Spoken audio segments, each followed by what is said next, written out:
Hello, everybody. I'm Yang Yang Wang, a board member for Clarion West and tonight's moderator. Before we begin, I'd like to acknowledge that Clarion West is based in the traditional unceded territories of the Coast Salish people, specifically the Duwamish people. We honor with gratitude the land itself and the Duwamish people past and present. Tonight's event is part of our annual write-a-thon, 6 weeks of free programming to support, encourage, and inspire writers around the globe to create wild and amazing worlds. Registration is free, participation is free, and there are no minimums for writing or fundraising. With 2 weeks left of programming, programs, workshops, and community writing sessions, we'd love for you to register and join us at the link that we'll drop into the comments section. You can also follow that link to sponsor a participating writer or make a donation to support Clarion West. We got a bit of great news today. Thanks to a generous donor, we have a $5,000 matching pool. So that means every dollar that you donate between now and July 31st will be matched 1-for-1. So your dollar will be twice as much. So please give if you're able, or help spread the word to someone that might be interested. Your funds support programs like tonight's panel, as well as ADA accessible events, hiring world-class instructors and guests, and scholarships for emerging and underrepresented writers. Finally, we have one more public event next week on Thursday, July 29th at 6:30 p.m. Pacific. We're partnering with We the Indigenous to bring you a reading with Daniel H. Wilson and Sloan Leong, who you might recognize from our Uncovering Cover Art panel. It's gonna be amazing. So, brain weasels, imposter syndrome, doom scrolling. These are just a few of the mental pitfalls that make our sentences seem like failures and rob us of the joy of our craft. So, how do we deal with them?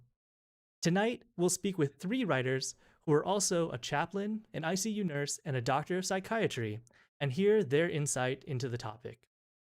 Let me introduce Susan Palwick. Was a student at Clarion West in 1985 and taught at the workshop in 2015.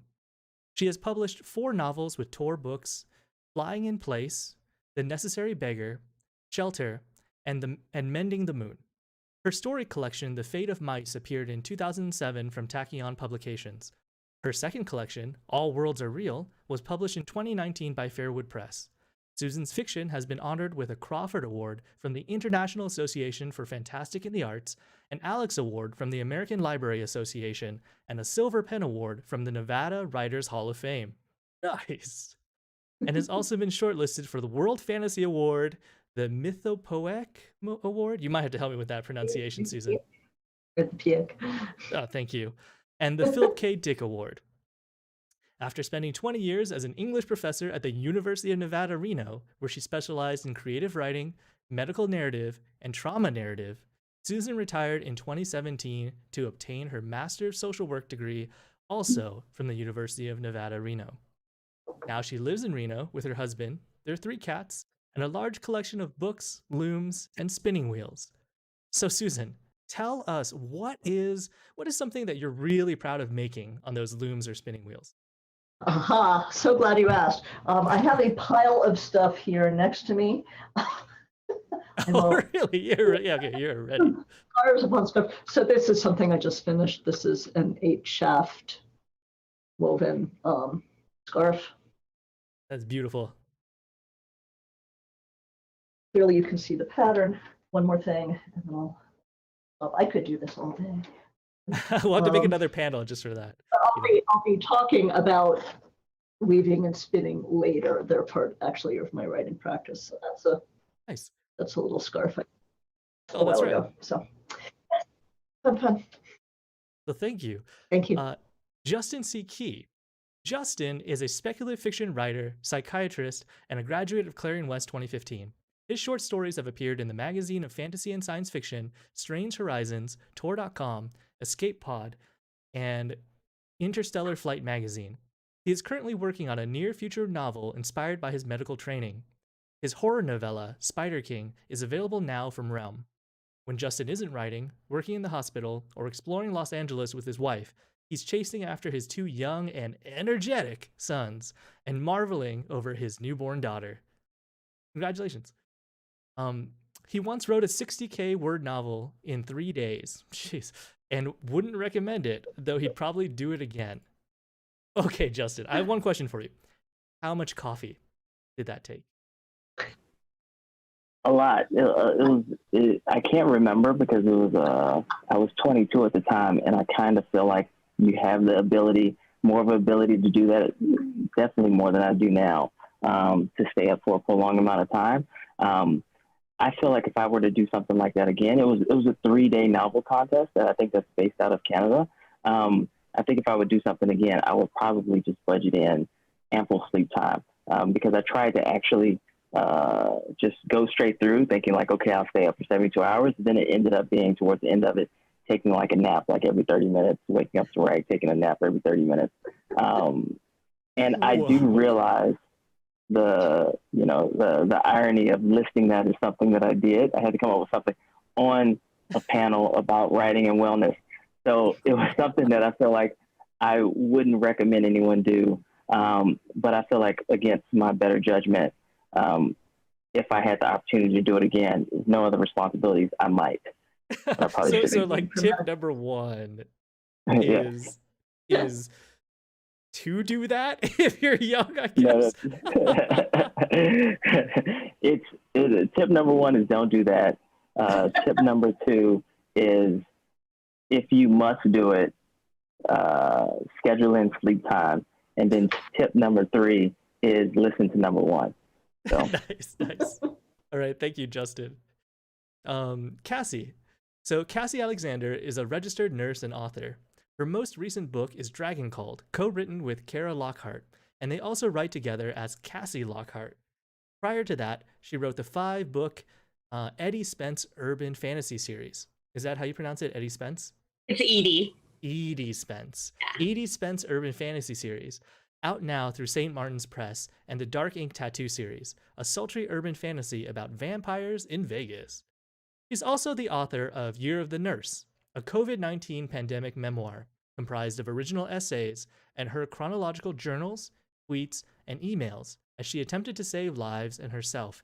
They're coming to grips with suicidal ideation and PTSD after being a COVID nurse in an ICU in 2020. I don't really have much questions. I just want to say thank you. Sorry to yes take again. it down there. I didn't mean to get so serious, but thank you. Thank you. A lot of people appreciate the work that you and all of you have done, throughout this whole thing, and thank you.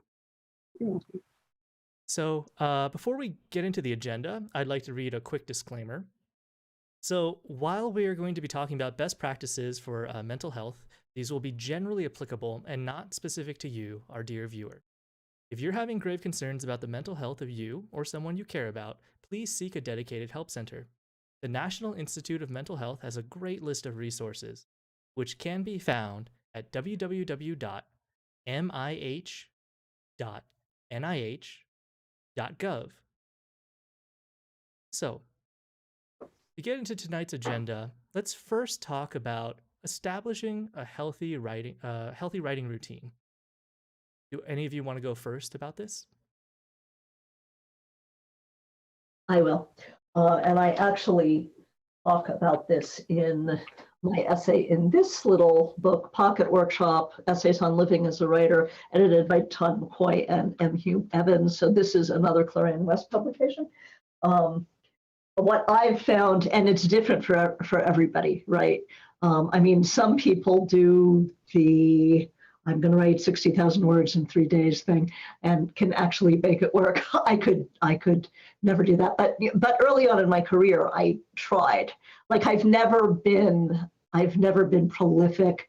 I'm, one of the better writers nobody's ever heard of because I don't publish very much. But early on, I used to try to, I'd get a story idea and I'd try to write the whole thing, and eventually I'd stall someplace, and then it would take me ages to get back to it. And what I've learned is that if I write a little bit every day, like 500 words, 600 words, or right now I'm revising a fantasy duology and revising 8 pages a day, right? Which, isn't that much, doesn't take that long. If I do that, if I make space for that, I can I can creep along and I get more done, and I'm not outpacing my ideas. And this is where spinning comes in. So this is when you spin wool or other fiber, what you do, you have a bunch of stuff like this, right? And there are two things. You pull it out, which is called drafting it, and then you twist it to make the thread. And this is a drop spindle. And the thing about drop spindles is they drop, right? When you're not used to using them, the thread gets too thin and it breaks and it falls. And I was taking a spinning class at one point, and my teacher looked at my spindle and said, "You're drafting too fast," because I was pulling out and not putting in enough twist. And a light bulb went off, and I thought, oh, that's also true of my writing, because I was writing ahead of my ideas. And if I could do it a bit a day, that happened less. The first two stories I wrote that way both wound up being picked up for best of the year anthologies. And also both sold right away. And that's also in terms of the crazy ego-making aspects of writing, right? Which I'm sure we'll talk about. I find it healthiest to make writing a very daily practice. It's both as mundane and as necessary as brushing my teeth every day. I do my little bit of writing, and then I've done my little bit of writing and I keep going with it. And in that way, I'm not getting into severe sleep deprivation. And let me add that I was working as a hospital chaplain during the pandemic, and going into rooms where people were dying and holding up the iPad so they could say goodbye to their families. And I mean, Cassie, all the stuff we did. And I would get home and be like so exhausted I could barely see straight, but I could still get my 500 words done. So, for me, it's essential to have, a discipline like that. And then also to have non-verbal hobbies like spinning and weaving, physical, tactile things. And for a lot of people, that's music or art, some other outlet. So that's I love that. Yeah. Engaging like another sense, like another one of your abilities. Yeah. So I'd like to ask you a quick follow-up question. And for any viewers out there, if you have any questions, feel free to just like throw them into the chat and we'll get to them live. So I guess first of all, Linda Hardy says, "Hi, Susan," with an exclamation mark. Hi, Rick. But so you said you write about 500 words a day. Now, when you say every day, do you actually mean like every day, or do you take like weekends off, like holidays off? When I'm in the middle of a project, and I tend to be in the middle of projects for a long time because I work so slowly, right? When I'm in the middle of a project, I try to do it religiously every day. Now, if I'm sick, that may not happen. If, the day has been really, really crazy, it may not happen, but I really, really try to do that. So that days off are the aberration and not the rule, right? Because if I'm not careful, they'll sneak in and they'll become the rule. And what do you do if you miss a day? Let's say you're like just starting this off and it's hard for you. Like, do you have any tips about like, catching up, or is there no such thing as catching up? My mantra is be gentle with yourself. Don't beat yourself up, which gets to the voices in the head that we all have, right?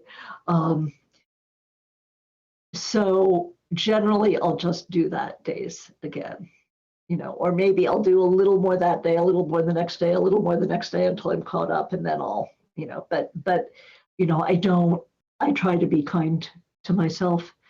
And, because if I've missed a day, there's usually a really good reason for it. There's some reason I couldn't get to the keyboard. And so having compassion for myself and acknowledging that these things happen and it's okay. And I don't write under contract because I can't write under contract. So, and I can't write under contract because it's too much pressure. So being kind to myself is part of that too. It's just like taking the pressure off, keep it play. I taught writing for many years, and my students used to talk about writer's block. I said, look, make it fun. If you have to write your first drafts on butcher paper on crayon in the bathtub when you're taking a bubble bath, do it that way. If that's what makes it fun, that's what That's how I allows write you. all my novels. Yeah, sure, right. So, not doing that. I think that's the worst thing we can do to ourselves as creatives. Justin, Cassie, do either of you want to share your writing habits? I can jump in there. I kind of want to double back to what Susan said about being nice to yourself. That's possibly like the most important advice you will ever get or give as an author, is to accept who you are bringing to the page today, and to leave behind all your expectations for, how much you woulda, shoulda, coulda written in the past and things that you wish that you'd done, and just be present in the moment and kind of get in the water and put your sails up. I know that personally, I lost probably a couple years of my writing career just by virtue of beating myself up about not writing so much that I scared myself from writing. And I think that that's a really bad habit that a lot of writers can fall into, because we're just so critical of ourselves for no good reason many times. And so then just to kind of also kind of fractal off some other stuff that Susan said too, when I'm having a hard time getting going in a project, oftentimes I will shrink it down into like the most baby increment ever. So I'll be like, okay, today I do 50 words and I'm happy. The thing is once you get into the saddle, then you're like, oh, okay. It's always the inertia of beginning that's the hard part. So once you finally start, then you're like 50 words. That's like 3 sentences. I have a paragraph in me, and you can keep going, but you have to kind of lure yourself in by just acknowledging that even just 50 words is going to be okay. The only other mega trick that I have done to myself is when I've experienced block, and this isn't going to work for everybody, but I'll throw it out there, is getting up hellaciously early to write before work, which is like 4 a.m, 5 a.m, and that's awful. But what I feel that does to me is it signals to my brain that I'm taking my writing time seriously, because I'm the only person up. I'm the only person who's like doing this thing. And by virtue of making that space for myself, eventually after like 3 or 4 days of that, my brain is all, here's some words, please, can we sleep in? And that helps a lot. And then kind of tangentially to that, I guess I have all these tricks that I'm sharing now. Susan made a joke about using cardboard, but I actually do use cardboard a lot. Sometimes changing what you're writing in, or how, my handwriting sucks. I have super hospital handwriting, no one can read it. But the act of putting it on like an Amazon box or something takes away the stress of looking at on a white piece of paper or on my screen for some reason. And so I do a lot of my outlining on stupid boxes, and I can't explain why that works for me, but it does. And now I just have a bunch of different colored Sharpies and Post-it notes, and I lean into it. And that's how I do a lot of my outlining. Yeah. So, just a follow-up question to that. Like, how do you discover something like that? Like, it kind of sounds like what you're saying is just find like a way to make it less intimidating for you to just do any writing. So, like, what made you feel like just writing on Amazon cardboard boxes? That started actually, so I've had some interesting side projects. I wrote a choose your own adventure erotica once, and I had to keep track of my decision tree. And I was like, I couldn't figure out a way to do it on anything other than having like a big, like almost like one of those science fair type things that you see that they have the wings that fold out. And so after I finished outlining it that way, I was like, oh, this is super freeing for some strange reason. And then I just started doing it with like many of my projects after that. When I got into the weeds, I'd be like, okay, let's slow down and let's outline this and see what I think is going to happen. And just by virtue of doing maybe something more tactile too, and as opposed to just typing on a keyboard all the time as well, it kind of feels like you're a kid again playing with colored Sharpies. Yeah. Thank you. Justin. And one thing that both the other panelists brought up that I really relate to is trying to change up how the form in which you write sometimes. And I feel like that's been really good for productivity. I'll write on my phone. Sometimes I'll dictate it. I'll write longhand. Sometimes like the story Spider King, I started longhand while I was out camping and after my family had gone to sleep, and I just kind of started writing it by the fire. I might type in kind of a different medium on my computer. All these different, I think, ways to kind of change it up. And you'll notice that just getting out of kind of the routine way to write can sometimes just spark itself. Almost like, for some people, I think that blank page can make the word flow a lot easier than, trying to kind of fill in or finish a story. And kind of doing a new medium sometimes can be kind of like a blank page.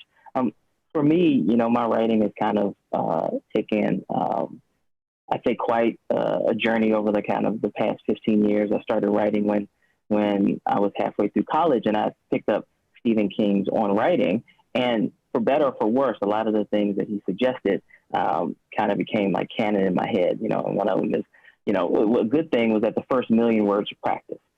So I even as I sat down to kind of start writing that first novel, even though while I was writing it, I was hoping that it would be, the next big thing, I still also was thinking, okay, these words still might be practiced. And I also remember him saying to write every day. And he said that he actually, in an interview, he told someone that he doesn't write on holidays, but that was a lie because he didn't want to sound too boring, but that he writes every day. And I remember striving for that.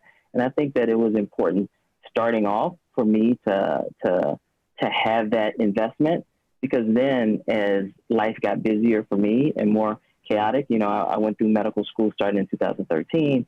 And, I have 3 kids now. The first one was born at the beginning of 2014. So there was time, in my setting that I got advice from people like, maybe you should put the writing on hold. And I got the advice from well-meaning too, from other writers as well, because it's a long journey to go through medical school and then residency. So I think having shown myself that I could write every day and I could have that investment and discipline before allowed me kind of to shift towards, I think, what I more so do now, though I'm entering a stage in my life where I'm able to do writing more regularly, where I would, for lack of a better term, I'd write in spurts. And that kind of is what worked for me. Like, for example, going to Clarion West in 2015, I knew that after that summer, I was going to start 3rd year of medical school. And I knew I probably wouldn't be able to write meaningfully for like the next several months, maybe even the whole year.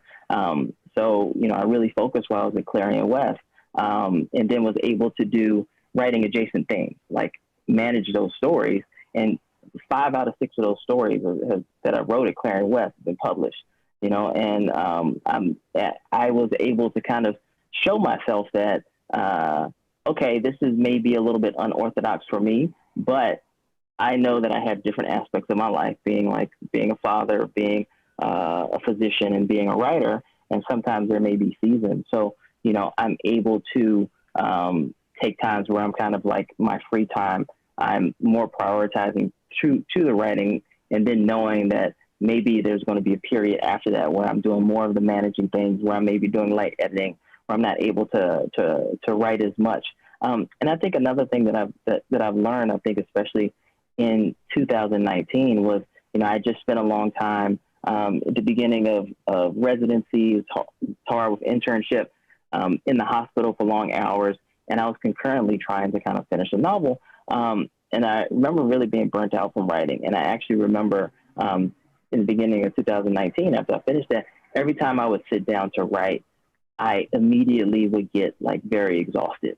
And it was hard. I would, as soon as I sit down, I'd start to fall asleep. I get really exhausted, like in a bad mood. So I kind of had to rediscover I burned myself out, and I had to rediscover kind of the love for writing. And that's when I shifted to more working on short stories, just getting new ideas out there. So I think another thing is, it's good, I think, to have like an overall like discipline and structure, but it's also good to kind of be able to give yourself the room and the grace to move around within that.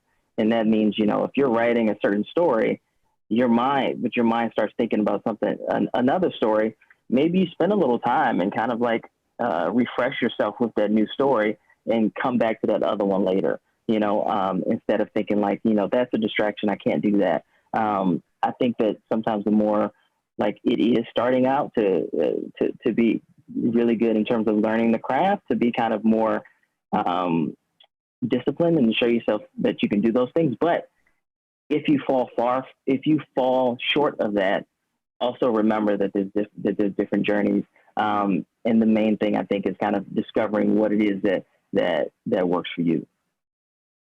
Okay, so yeah, you touched a little bit about like my next question.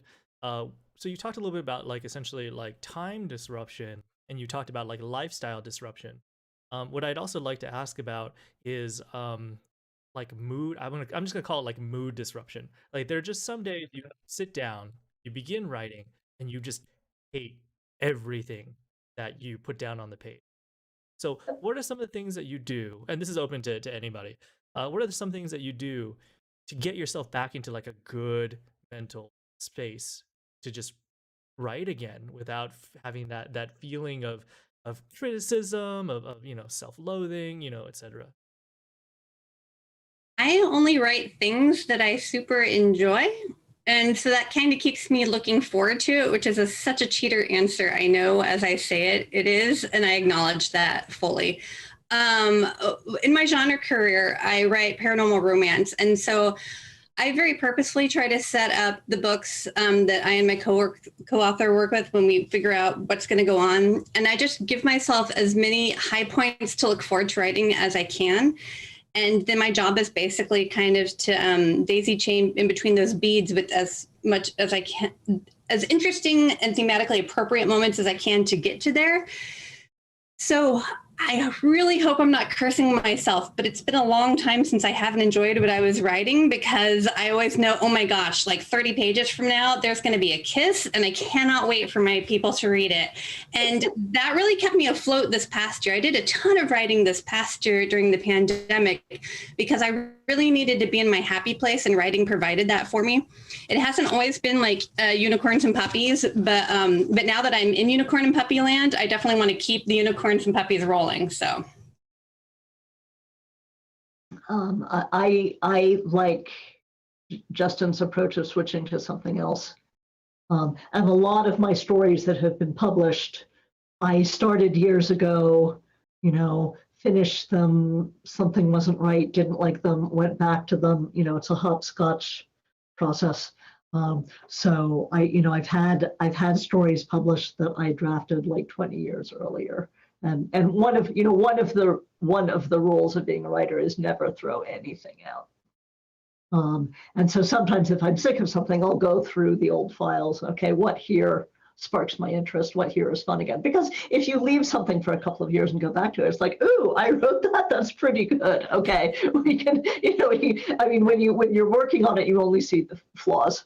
And when you get more distance on it, it's like, oh, that's not so, that doesn't suck too terribly. Or for me, one thing that I've come to think of my stories is, as I'm crafting them, is they're like a puzzle. And I know that that's been said before, but when I put together a puzzle, there are the more difficult parts and there are the easier parts. And the way that I craft stories is sometimes I will craft them very non-linearly, like a puzzle. I'll go through. Sometimes I'll do the easier parts, the things that come a little bit more naturally to me. Like dialogue, or if there's like a spark or like type of idea that I feel like this is what the story's about, and I'll fill in kind of those outer, if you think about how you do a puzzle, you fill out the frame first, those outer edges, and then those easier parts, and then as I come to complete it, I actually find that it's easier for me to kind of complete those parts that I thought were harder before when it comes together. And I know not everybody writes like that. I think I know a lot of people write from beginning to end. But it's also, discovering kind of what works for you.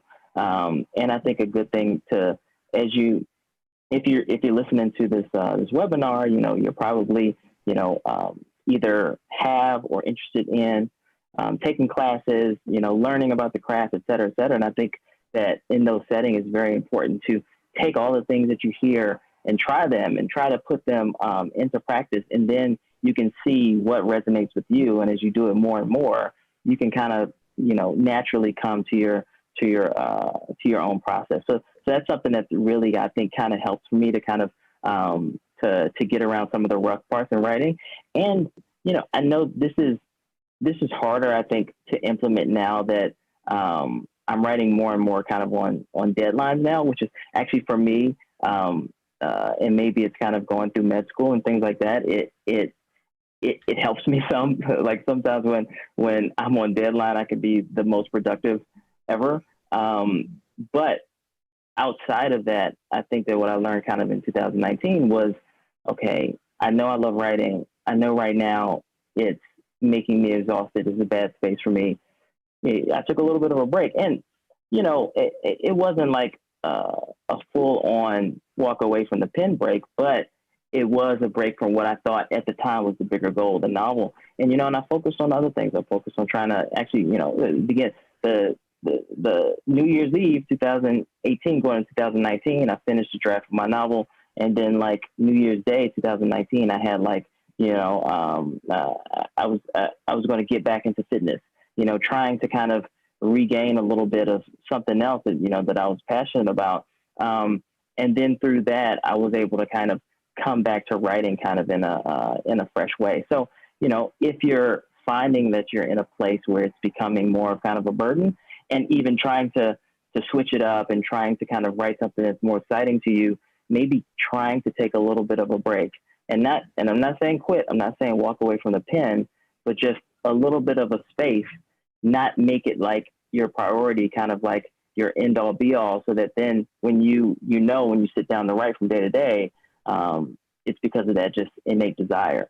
So just one thing I think to try if you find yourself, I think, in what can be a difficult place, especially, writers, we're born for this, we identify with this, and it can be very difficult to have that thing that you're passionate about start to also be a source of a lot of negative, I think, feelings. Yeah, I wanted to add one thing too. I do sometimes feel like some pushback from my work, and for me at least, obviously this isn't for everybody, but that's because I'm going in the wrong direction for it.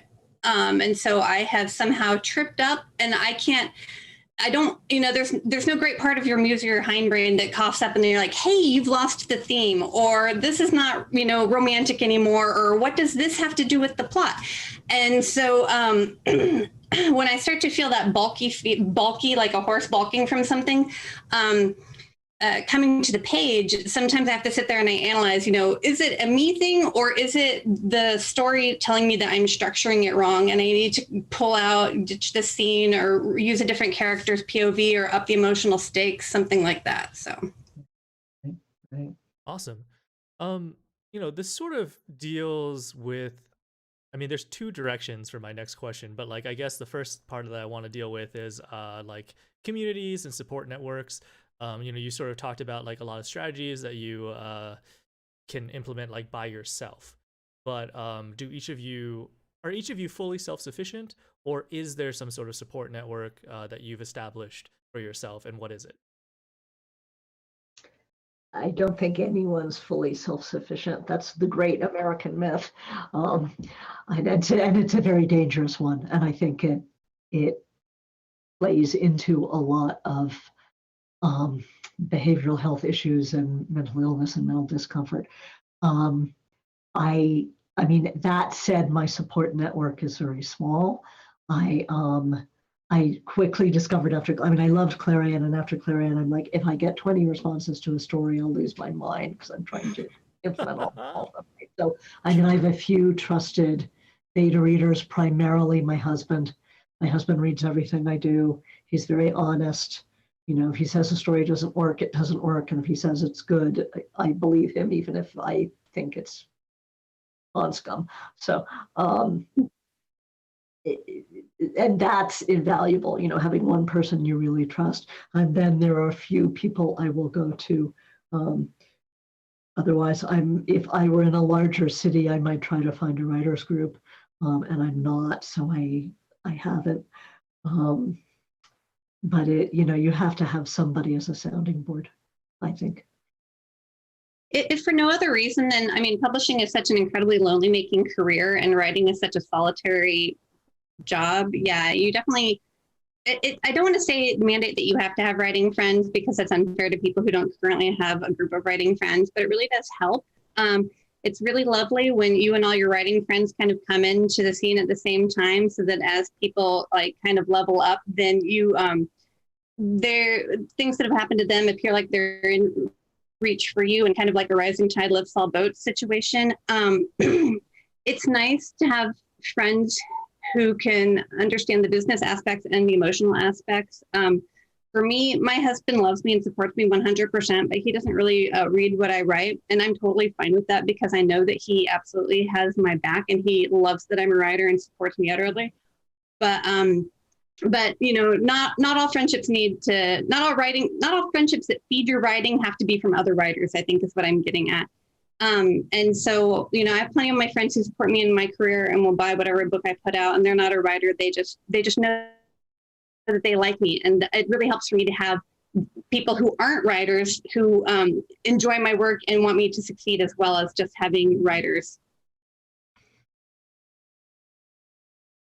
Yeah, you know, I definitely think that, well, from a few different aspects. So thinking of a writer's group or feedback from kind of like improving your craft aspect, you know, I think that is something that is very invaluable, because, you know, you're writing in a vacuum. You know, you're writing, you know, you're the one who's writing it, you're the one who's revising it, reading it, and to be able to get other people's perspectives on it, whether it's readers or other writers or anyone, then you can kind of see, okay, what does this look like to someone's perspective that's outside of mine, and then also being able to kind of learn like how to kind of take that feedback. You know, being able to learn, like if somebody says to you, you know, I really don't think that you should, you know, have the aliens go extinct here. I think that they should, you know, become the dominant race, et cetera, et cetera. Being able to learn that, okay, maybe I'm not going to take that idea, but I can look for what was missing from my story that made you want for that, you know, and I think that that's a skill that comes with being in critique groups or having your story read and critiqued by others. So I think, you know, trying to seek that out in some way, like if you don't have like if you find yourself not in kind of an organically made or, you know, a close-knit group, I think that trying to find, you know, even like an online place or something like that, somewhere that's secure, somewhere that, you know, that you've heard other people have gotten success from or had a good experience with. Even when I, you know, first, I think moved to the Bay after college, I just went up on meetup.com and found a writing group there, you know. In terms of for support, I think that is definitely, I think, beneficial in whatever field to have other people who are going through similar things. You know, like if I going through residency, it's very beneficial for me to talk with other residents, you know, just the difficulties of being a physician, going through residency, losing patients, having like difficult things come up with patients. And then with writing, I think that it's, you know, having that solidarity in terms of, you know, how difficult it is to get published, you know, how, you know, much you can hate this story that really doesn't seem to be coming together. And I think that community can be invaluable for that. And then outside of that, you know, I also have people who, you know, cheerlead me as a writer, but may not be like my biggest reader. But, you know, for example, like my wife as well, you know, I like to write horror. She really doesn't like, you know, horror just inherently, you know, but she can support me in other ways. And still, like, I see her as a great source of support for my journey as a writer. And then, you know, I have a best friend who's kind of my dedicated first reader. He reads things really quick. He's really smart. You know, he's the godfather of one of my children, so he's been a really close friend for a long time. And that's also something good to have, because then I can trust him to be honest. So, you know, I know that these things are all easier said than done. But I think that in terms of the best of one's ability, see kind of what it is that you think might be missing from your wellness or improving your craft. If that's, you know, getting more eyes on it, if that's trying to kind of be in a community because you feel like you're all alone with, like, you know, because you're never alone. It's, everybody thinks that. In med school, I thought it. You think you're the only one who's not, who's not getting all the accolades or being perfect in everything. In writing, you feel like you're the only one that's getting rejected, or, that everybody's better than you. On Instagram, you feel like you're the only one that doesn't have like an Instagram worthy life. So I think that really, if you're feeling that way, trying to take that step as much as you can in your ability, you can hopefully quickly see that, other people have those same insecurities and those same struggles, and you can support each other through that. Okay, Justin. Go ahead. Oh, Cassie, do you want to go first? You can go first. Okay. I mean, part of the reason that I have a very small group is that I'm immensely insecure, and I know that, and it's very hard for me not to compare myself to other people. And so if I'm around a bunch of other writers who've, written 60,000 words in 3 days, or, just published 5 novels, or just won 18 awards, or whatever it is, I have to be really careful about that. I don't subscribe to Locus anymore, because reading about all the people getting 6-figure advances was not good for my mental health. And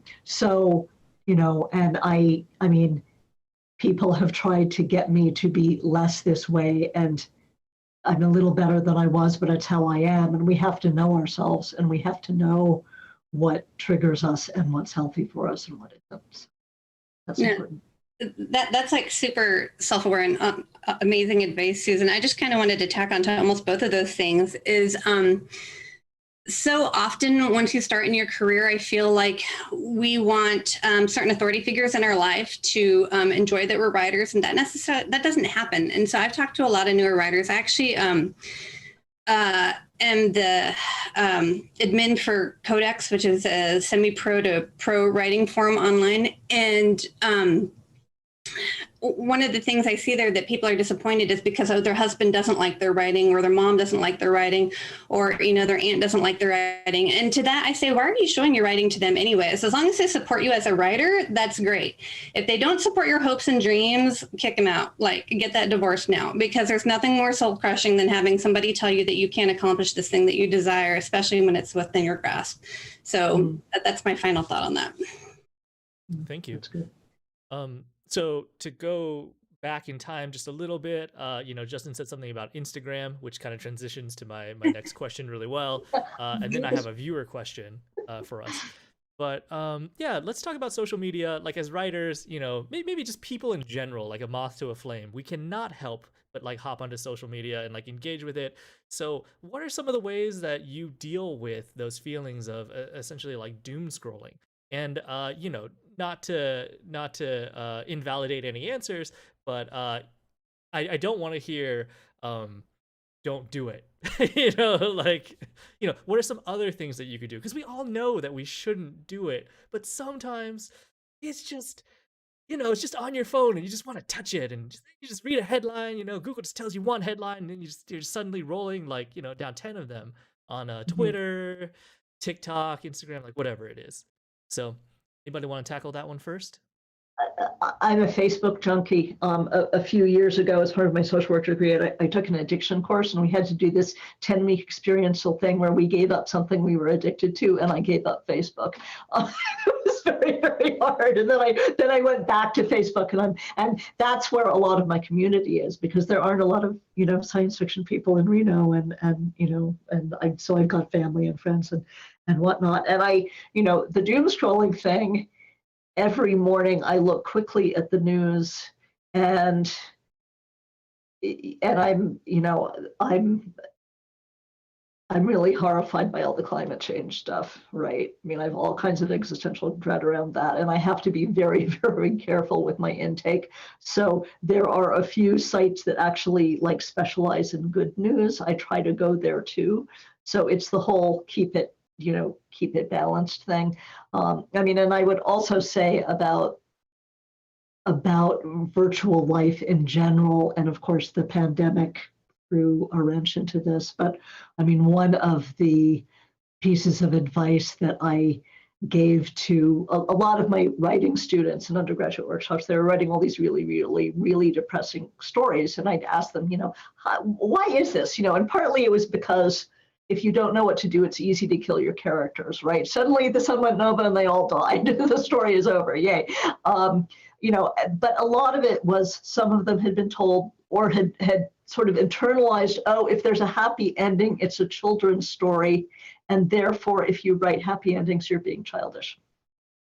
And I told them two things. I mean, first of all, we can't work towards futures we can't imagine. So we have to be able to imagine happy endings, to have any hope of making them come true. And the other thing is, look what you have around you. And I mean, I'm a depressive. I've been depressed since conception, probably. Like I'm an agnostic about whether life begins at conception, but depression does. And one of the things that really helped me, and the way I got into chaplaincy, was I was volunteering 4 hours a week in a local emergency room doing spiritual care, which I had to pull my head out of my own ass. I had to pay attention to other people. And I was also around other people who were trying to help. It's the Mr. Rogers thing of look for the helpers. And if you look for them, they're there. And your viewpoint on life changes a little because you see that there are people doing good things and there are good people and so forth. Plus you're getting, full writing material, even if you can't use any of it directly because of HIPAA and, all these other privacy and then, simple human decency. So I'm really careful about my intake of things. But that said, I'm still a thoroughgoing social media addict. On Facebook, I don't like Twitter because I can't control the privacy enough. And I haven't gotten into Instagram, but I post on Facebook every single day, multiple times. And one of the things I post is always a list of the good things that have happened that day, right? Which is a very... I follow those. Yeah, and Justin, as you know from being a psychiatrist, that's a cognitive tool for changing your lenses, right? Taking off the gray glasses and putting on, if not rose-colored ones, at least clear ones. Because if you're going to be making that list, then you're looking for good things during the day. So I have some few quick dirty things, not dirty actually, few quick quick and dirty. There we go. Things that I feel like that I've picked up. One thing, writing in Google Docs, when you go away from it and come back, it tells you how long the last edit was. So that's kind of been like a feedback for me recently, because I'll go and I'll scroll and it feels like it's 2 minutes, and I come back and it's been 25 minutes since your last. And I'm like, wow, So it reminds me, I think, to kind of spend a little bit less time. There's this app that you can put into on your phone, and I think that you can do it in Chrome too. It's called Forest. It's one of those apps that limit for a certain amount of time, limit what other sites you can go to. Like if you click out from your main site, it'll be like, oh, you're supposed to be being productive. I think another thing is trying to kind of make some of your social media activity more intentional. I think it was this morning, it feels like yesterday, but this morning, I was writing to kind of to meet a deadline to submit to my writing group, and I was at a Starbucks at 6 a.m. and I would switch over to Twitter to tweet a little bit about kind of the story that I was writing about, which I think it scratched that Twitter itch, but I'm kind of pseudo being productive with it at the same time, because I switched over to Twitter because my brain was in that point where I got to like a tough sentence, and and I think that the scrolling and the procrastination, it's easier to do like something that has quick gratification when you read something that's hard, and people probably experience that with studying, and it could be the same thing with writing. And I think being able to, take that small break, do something else, even on social media, and then go back to it. And I think that you can plan it even if you're not posting. Just know that at every 20 minutes or so, you're going to take a little bit of a social media break. And I think that being planned, you can end up spending less time on it, but even at the same time, feel less guilty about it because it was part of the plan. What I like to do, that's all great stuff, actually. What I like to do is kind of use social media and stuff to help me write when I can. So I don't do it so much anymore, but for a long time there, I would do writing sprints with people on Twitter. I would just shout out who's in the saddle today, let's go. And then we would check in like at 30 minutes in an hour, and give your excuse for maybe you hadn't gotten some your cat barfed or whatever, or you did 400 or 500 words, and it's that feeling of camaraderie. It helps to keep people in the trenches, and it kind of made social media work for me, so to speak. Yeah. Other than that, too, when I know that I'm supposed to be writing, I've kind of trained myself to feel, I don't want to say bad about like endlessly browsing Facebook or Twitter, but I feel selfish with my time. I only have so much of my time. And so sometimes when I get into a doom scrolly thing, it's not about making myself feel bad about doing that, but it's about making myself recognize, hey, my time is more important than this. And that's something that I've kind of gotten into my brain over time. And it really helps me to kind of pull up from the spiral. I like that. So I'm glancing at the clock, and I realize that we still have a lot to go over. There's like a bunch of questions to answer, and we've got like maybe about 9 minutes. I'm just gonna say, can everybody stay like a little bit longer? Maybe like 5 or 10 minutes extra? If any of you need to duck out, great. Let's at least try to push through these questions. So first question for all guests. One of the viewers says, I still struggle with feeling like at age 55, my time is over as a writer. Publishing is hard if you're not a cool kid. Any advice for that? Yes, I'm 60, okay, and I'm very familiar with this. This is the, either you're the hot new thing or you're the famous old person, and if you're in the middle, the mid list is dead, right? We all know that. My literary agent died last year. I will never be able to get another agent because my sales figures are right. There are about 5 people in the world who love my writing. I have a small, very select audience. And my books have had profound effects on people. I know that. That's what keeps me doing it. But that's what keeps me doing it. And I think we have to find motivations other than the big shinies of the awards and the publications and the movie deals and all that stuff, to keep doing this. What is the meaning of your writing for you? How is your writing contributing? How is your writing a love letter to people you'll never see who'll be reading it, right? And then be prepared to go the small press route. I've given up on being famous, but I haven't given up on my writing being meaningful to other people, because I think I still have things to say. So,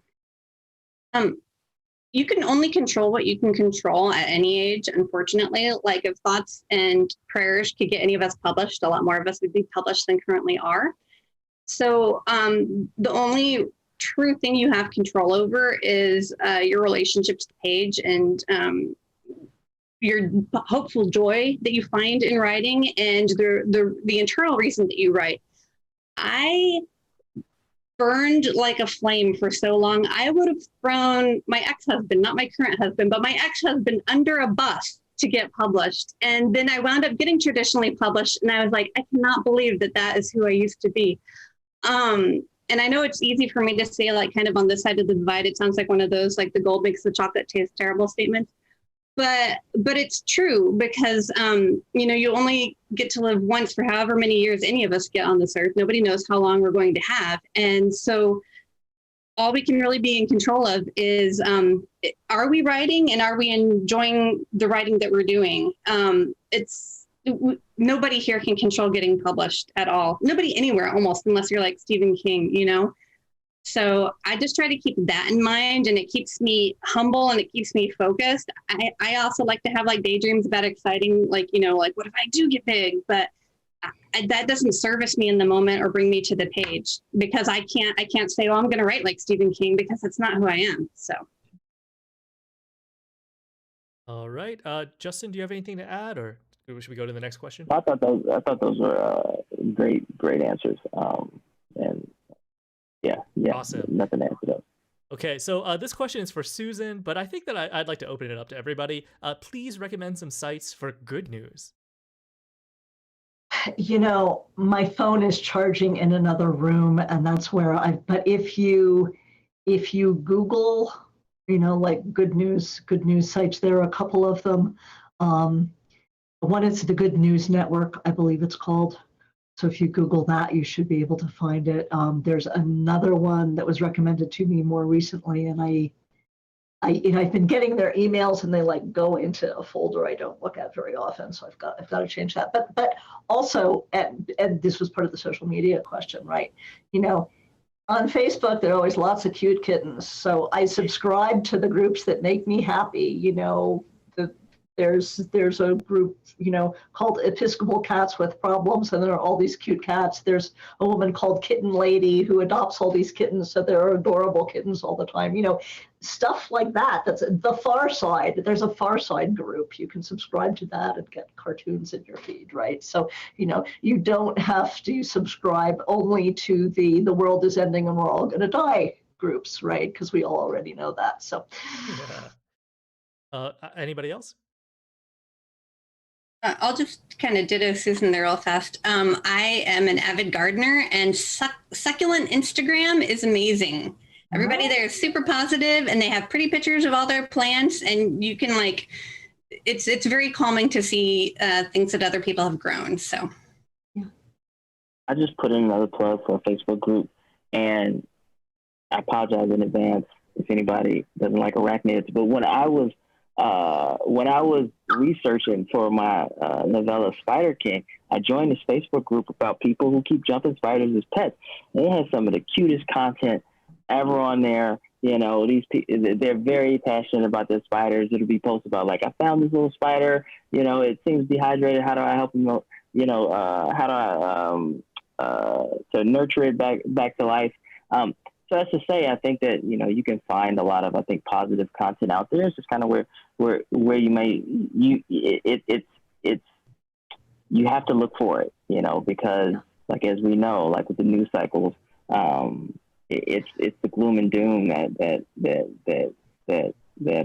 sells, I think, that sells big, but it is out there. People can find joy in jumping spiders. I'm sure there's a lot of joy out there. I love that Cat Rambo has a jumping spider, and she posts great photos of it on her Instagram. I love them. So the next question from somebody is, I work with students and encourage them in resilience in regards to rejection. Could you all share about rejection? 1, how to keep writing and not get discouraged. 2, how to keep encouraged in sending out your work. And I think this actually relates to another question here that says how they can deal with the really long wait times from publishers and editors about their submissions, the ones that are like a year or more. And it seems like some of them don't even send rejections anymore, or even simple acknowledgments. Who would like to tackle that one first? I think I'll say I'm probably closer to being in the rejection pile a lot, or getting rejections a lot. I think that part in terms of starting out, similar to Stephen King's 1,000 words, the first 1,000 words of practice, knowing that it's part of the plan, you know, knowing that, you know, those rejections, and you'll see, and sometimes you'll see people like, you know, on Twitter, it's like, I just got my first rejection, I'm going to frame it. It's part of the, you know, it's part of the plan. And, you know, there definitely are anomalies, and there's exceptions, and people who may never have that pile of rejections, but they, you know, to get to that first acceptance, you're going to have to like crawl on a great big pile of rejections, you know? And I think thinking of it like that can, at least, it may not make it sting less, but at least you're kind of can tell yourself, like, I'm making progress towards this. I think in terms of like the long wait times too, that's also difficult. I think, you know, sending out something and once you're sending it out, you know, put it aside and try your hand at something else, another project that excites you. And I think that being able to kind of go on to the next thing, and you want to hopefully, you know, if time allows, your schedule allows, get to a point where you won't ever really forget, but you've almost forgotten about that story that you sent out 3 months ago because, you're working on this next story, or you've sent out this other thing. And one of my stories, a Sia song that was in a magazine of fantasy and science fiction. Before that, someone held it for a year, and they didn't read it for that year. They read it for like the weekend before they rejected it. It was a whole year. And then, I sent it out. I've been sending it out through that time. And then I just sent it out again, and CC Finlay, he bought it. So, but during that time, I wasn't just kind of waiting for that. I was working on other things. So. Yeah, and going off that, don't have just one thing out. Ideally, I mean, I usually do because I'm slow. I've had 2 stories accepted this year, which is like my quota for a year, right? For every story, what I do is I make a list of the markets where I'll send it from the highest paying to the lowest paying, right? And if it comes back, cross it off, send it to the next place automatically, just like by return email. Like, don't even think about it. Don't agonize over it. Don't, unless you get a revision request, obviously, but just make that an automatic process and just know it comes with the territory. I have stories that have been accepted by the first person who read them, and I've had stories that have, been to 8 markets before someone took them. So. I think it's very useful in this career to keep your writing hat and your business hat separate. And so, your writing self, be nice to yourself, treasure your time, make the writing happen. But then your business hat, just forget all of that emotional stuff. Just make it sheerly about getting your stuff out there and doing it step by step. And it becomes repetitive, and eventually things bounce off of you. What really helped me is when I came back from Clarion West, I had the good fortune to become friends. I'm going to name drop with Rachel Swirsky, and she showed me one of her submission lists once, and she was selling stories at pro rates that had been around to maybe 15 different markets because, anthologies and stuff come up all the time. And so for me, I was just like, oh, after 3 rejections, no one likes it. It's never going out again. And that was like so stupid, but it was because I was taking things personally. So you just kind of have to build this, you don't want to keep the armor on when you're writing, but you want to keep the armor on when you're doing your business parts. Put your business armor on and be like, I'm a machine of efficiency. Nothing you can do can hurt me. Here's my stuff. You're going to like it. I will say that, I have one story now that's been rejected a bunch of times and I'm at the point where I usually get personal notes from editors, and these notes have been less encouraging than ones about my previous stories. So I'm like, okay, I think there's something going on with this story and I have to look at it and rework it. Not because I don't think it's good or I think they hate me or anything like that, but I'm, reading those audiences, I'm not the feedback I'm used to. So, what's going on here. So, but usually I don't do that. Okay, I have one question about reviews. Then we have another audience question, and then I think we'll do our outro, and then I'm going to propose like a little something for the other part of the agenda that we didn't get to. So, you talked about rejection letters, but what about reviews? Like, now that you've gotten something out there and into the wild, how do you handle either reading reviews or not engaging with? Or how do you just engage with reviews in general? So first off, I know SB Divya made this awesome app that will filter Goodreads for you and only show you 4 and 5 star reviews. And I wish I had a link to it handy, but I know that this exists and it is out there so that you can use that. Honestly, you're not responsible for what anybody else brings to your work. And so if for some reason they hated it, as long as it's not like a universal hatred because you like horribly did something, bad or grotesque, then don't take it personally, because that's really on, and it's so easy for me to say, I know, right? I've been doing this for like 20 years. So don't take it personally. Their review is what they bring to your work, and you can't really control that. Some people write reviews on the wrong book. Some people just they don't appear to have read the book that you wrote, and that's on them, and you can't control that, right? So I just try to get in a mindset where reviews are an act of God. And to be honest, the fact that somebody sits down and says something about your work, even if they're like, oh my God, I hated this, that's amazing, right? Because how many people actually feel moved to comment about anything they experience in society today? Not that many. So even the people who give you like crappy 1 or 2 star reviews and stuff, they still give you a piece of their time, which is kind of wild if you think about it. So I always think of my books or stories as, they're little literary children, and they're going out into the world trying to make friends with the other kids in the playground, right? And none of us like helicopter parents who are like hovering over their child going, you love my child, right? Tell me how much you love my child. So our job is to stay out of the way and let our literary kids make their own friendships. And sometimes if we're really lucky, as Cassie said, someone will take the time to write us a note and say, hey, I met your kid and I loved your kid, or I met your kid and your kid's badly dressed and had snot running down his face, whatever it is. But they're taking the time to communicate with you, but there's some way in which that's none of our business, right? The relationship of our writing with the audience, once we send it out there, is none of our business.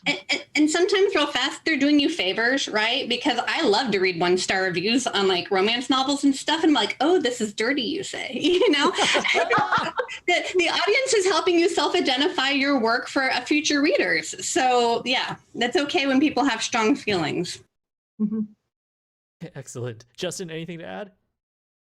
Just really quick, I think just to be, as you're getting into that stage, just be mindful of, how much time you want to spend on it. I'm unfortunately kind of in the stage, like as in the last year, getting things on Goodreads, and it's kind of an anxious thing where I would like look at the page every day, a new review comes up, and it's just, I could feel it like eating away at me mentally, like physically, like the angst from it. And I think that, some of the things that have pushed me forward in terms of like that I've heard from readers in terms of like your writing made me feel heard for this reason or that, they found me in one way or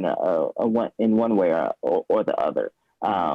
So I think that it is a good practice from the beginning to tell yourself like, I'm not going to try to seek this out because it can creep up on you and you end up just, and then what are you going to, you read 10 reviews, what's going to stand out to you, the negative one? So, try not to do that to yourself. Great point. Okay, so last viewer question that we have in the queue. To all the guests, are there novels that improve your mood and inspire you to write?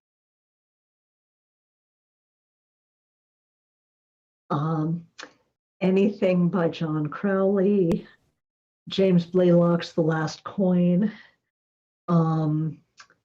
I've recently been reading Emily St. John Mandel, Station 11, which I loved, and The Glass Hotel, which I loved. And I mean, she blows me away, like what she does with structure, and I still can't figure it out, but it makes me want to figure it out to to try to do something like that myself.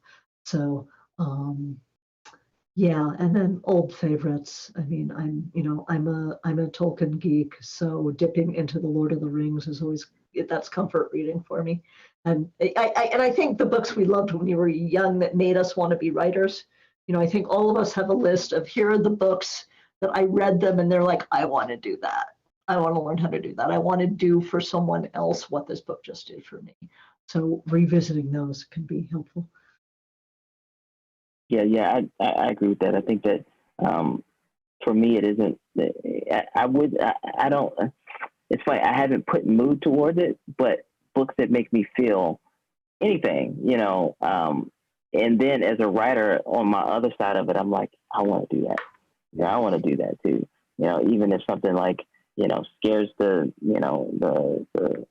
whatever out of me, like I want to scare whatever out of somebody, and then even from books to even like, I recently just watched the Fear Street trilogy, and even just a small bit, and I think it doesn't have a small bit, but it just seeing like creativity come together. It's kind of like, that's what creation is about. It's like have these story arcs, these character arcs, like bringing things together, kind of having all these different layers to it. It's like, that makes you want to sit down and create something. So, I find it, I think, in a lot of different media. Hereditary made me feel awful, but it's like, this is a great creation. Maybe I want to make somebody feel this. Maybe not that, but you get it. Hashtag goals. Okay. Cassie? Yeah. So for me, I've been on a big romance kick. I wasn't kind of brought up in the romance genre. I just recently really got into it when I started doing this co-written paranormal romance series with my friend.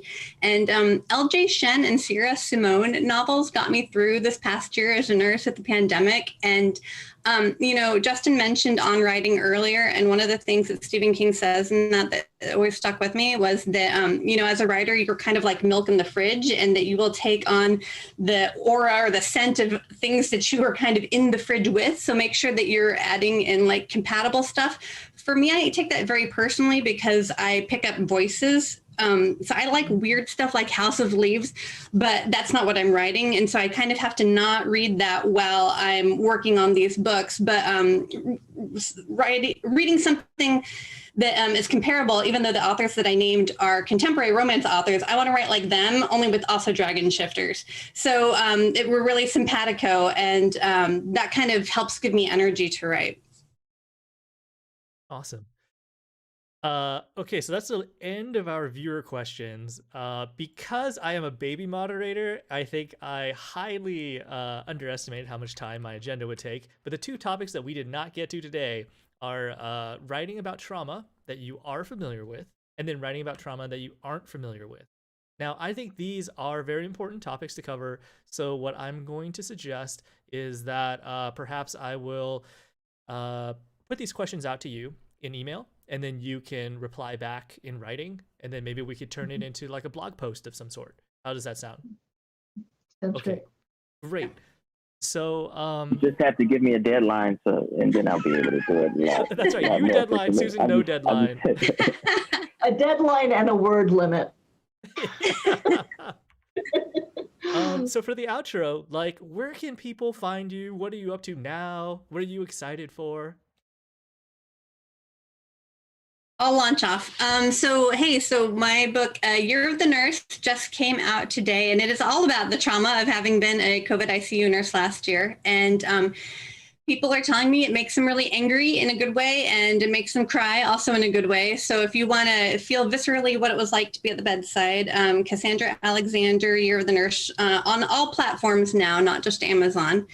And then other than that, if you want to read my sexy dragon shifter stuff, Cassie Alexander is, you can find me anywhere on the internet. So thanks. I'm, as I said before, like my big addiction is Facebook. So I'm on Facebook if anybody wants to find me there. Right now I'm working on what was supposed to be hang on. I've got short fiction coming out in Tor.com next year, and in Lightspeed I have a short story coming out on Tor.com and a piece of flash fiction coming out on Lightspeed, and I'm working on a fantasy duology that was supposed to be a short, simple little single book, and I asked one of my beta readers to help me figure out the magic system, and the magic system took over everything, and it's now a 2-book, at least, series about the ethics of this magic system. So Awesome. I have no idea when or where or if that will ever be out anywhere, but that's what I'm doing. Just remember it and watch for it for whenever it drops. Justin, last but not least. Oh. So my website, justinckey.com, Facebook, Twitter, and Instagram is JustinKey_MD. I'm in a very exciting but anxious time right now. I just landed a literary agent back in March. We've been working on a collection, and that's how I landed the agent. But he also really loves my novel, so we're working kind of on both of those right now. So it's very exciting. I have Spider King out from Realm, and you can listen to Realm wherever you listen to your podcast. It's a novella, but it's also fully voice acted. So it's a great experience there. And I've been working on another project with them. I have a story coming out on Lightspeed next month. I have a few stories in some anthologies. Vital Anthology should be coming out sometime this year. Don't Touch That is a parenting anthology that should be coming out. Many Worlds with Caldwell Turnbull. It's kind of like a big collective, and my story will be kicking it off. I think I have to record the audio for it. I'll do that tomorrow. Should be kicking that off soon. So yeah, you know, it's an exciting time for me. So hopefully you'll see a lot more from me soon. Fingers crossed. That's awesome. So the best of luck to all of you with all that, and I'm gonna go to the outro now. So just some quick reminders before we go. If you've enjoyed our content tonight, please subscribe to our channel. Once we hit like a certain number of subscribers, we can, I think it's like 1,000 or something, we can offer like live captioning via YouTube and get some other like features that we really want. And also we have another event, We the Indigenous, with Daniel H. Wilson and Sloan Leong on July 29th at 6:30 p.m. Please join us for that. Also, please consider supporting Clarion West or signing up for the Write-a-thon. Come join our international community of writers by finding the Write-a-thon through internet search or through the link in our YouTube chat. Just remember, we have a donation match of $5,000, a pool of $5,000 that will match all the way through July 31st. And once again, from all of us, thanks for being here tonight. And thank you once again to all of our wonderful guests. Thanks for staying extra time. You all get gold stars from me. Thanks, Yang. All right. Good night. Thanks.